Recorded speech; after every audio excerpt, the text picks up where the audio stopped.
Any parent could tell you that each of their children were so different from the start. One might have been loud and hot-tempered, another quiet and calm, and another might have tried to push the boundaries as soon as they could crawl. Allah has endowed each of us with a unique set of personality traits, and we're all born with different spiritual dispositions. How you cultivate your talents or temptations is up to you. But how much control do you have over the qualities you possess?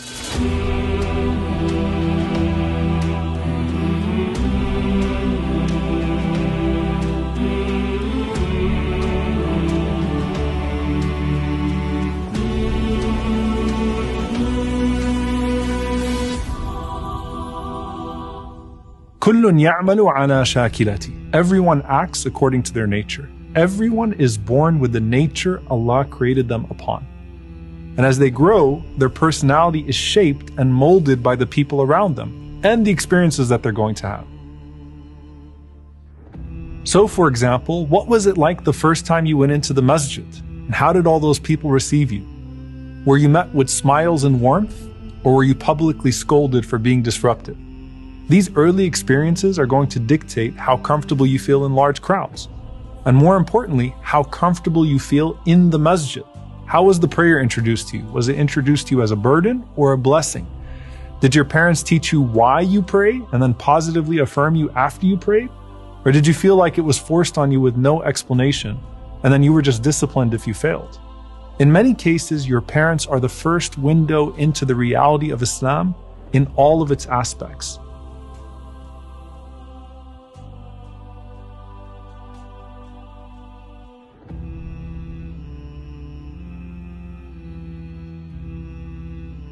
Everything from being generous to the less fortunate, to the blessing in feeding your family, especially in Ramadan, to the value of charity in all of its manifestations. Abdullah ibn Umar radiallahu ta'ala anhuma would not have a meal at his home without an orphan at the table.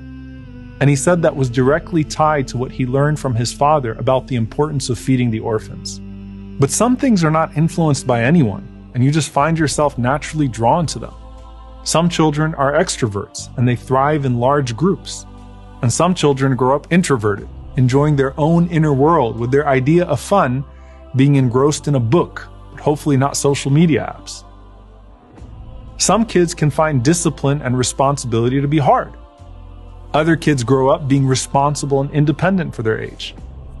Some kids hate doing chores.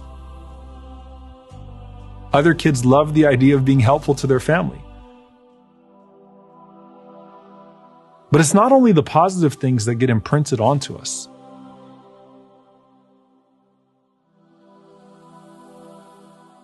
Some of us witness a lot of negative behavior, maybe even in our households.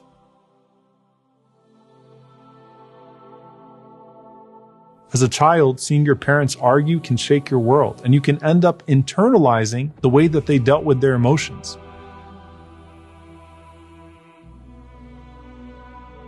So hot tempers often get inherited, or being afraid of a hot temper gets inherited.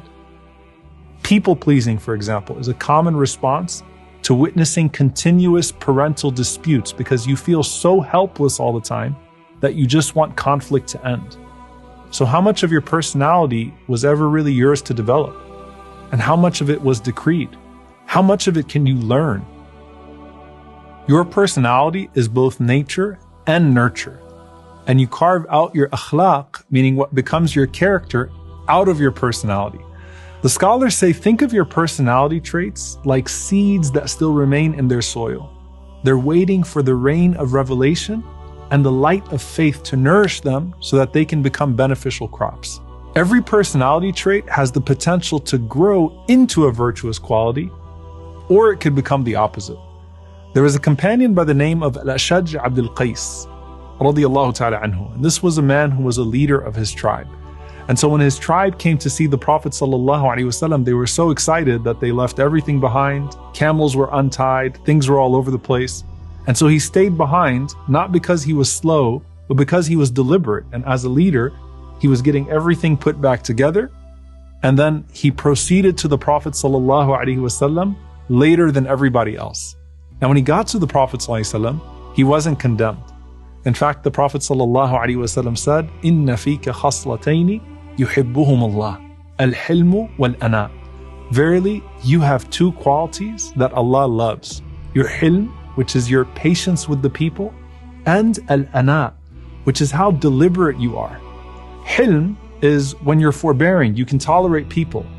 Al-ana is when you're calculated, you want to make sure that everything is in order. Now, both of those qualities can be mistaken for something negative. You could see al-hilm as disgrace. You could see al-ana, which is being very deliberate, as being slow and having a lot of self-doubt. But they're not. And in another narration, the Prophet ﷺ said to him, al-hilmu wal-haya. It's your forbearance and your shyness. Shyness can be mistaken for weakness, but it's not. So now he's all happy and he says to the Prophet ﷺ, Ya Rasulullah, did I acquire these traits? Or did Allah create these traits within me? The Prophet ﷺ said, rather Allah put them in you, meaning you were born with these traits. And he responded and said, Alhamdulillah alladhi jabalani ala khuluqayni ahabbahumullah. All praises be to Allah who shaped me with two qualities that He loves.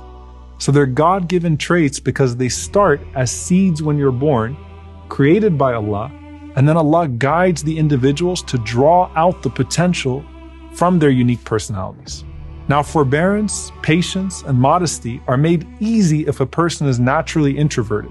So the seed of introversion can give these fruits through the guidance of Allah subhanahu wa ta'ala with your striving. But even if these qualities come harder to you, they can still be acquired. That's why Allah subhanahu wa ta'ala says, وَالَّذِينَ جَاهَدُوا فِينَا لَنَهْدِيَنَّهُمْ سُبُلَنَا. Those who strive in our path, we will guide them to our ways. And that's why the Prophet ﷺ said, إِنَّمَا الْعِلْمُ بِالتَّعَلُّمِ وَإِنَّمَا الْحِلْمُ بِالتَّحَلُّمِ. Knowledge is through seeking knowledge, and likewise, forbearance is through practicing forbearance. How many people have you seen unlearn a bad temper? It's difficult, but the Prophet ﷺ says it is possible. And if you could learn forbearance and unlearn a bad temper, you can learn any good quality and unlearn any bad quality. And the reward is simply going to be greater for you because you had to strive harder to get to that station. حسن الأعمال نتائج حسن الأحوال وحسن الأحوال من التحقق في مقامات الإنزال. Good deeds are the results of good states, and good states arise from the stations wherein those who have spiritual realizations abide. You cultivate your potential by undoing even the worst of qualities and turning them into good ones. Instead of arrogance, you convert strength into courage. You put your eloquence into being a voice of truth instead of falsehood. The same things that made some of the Sahaba horrible enemies of Islam made them the greatest forebearers of Islam once they became Muslim and governed their traits with taqwa.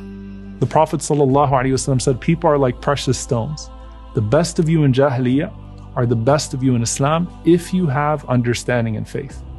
And just like how it's sunnah to eat from what's closest to you, we run to Allah with the qualities that are closest to our personalities.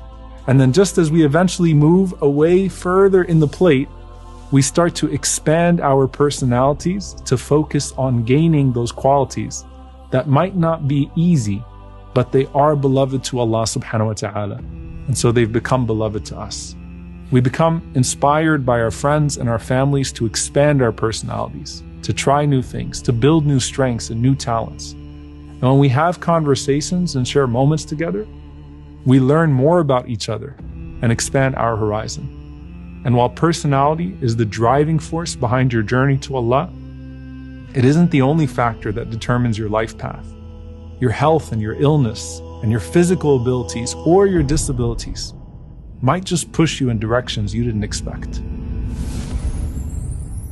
قل لن يصيبنا إلا ما كتب الله لنا هو مولانا وعلى الله فليتوكل المؤمنون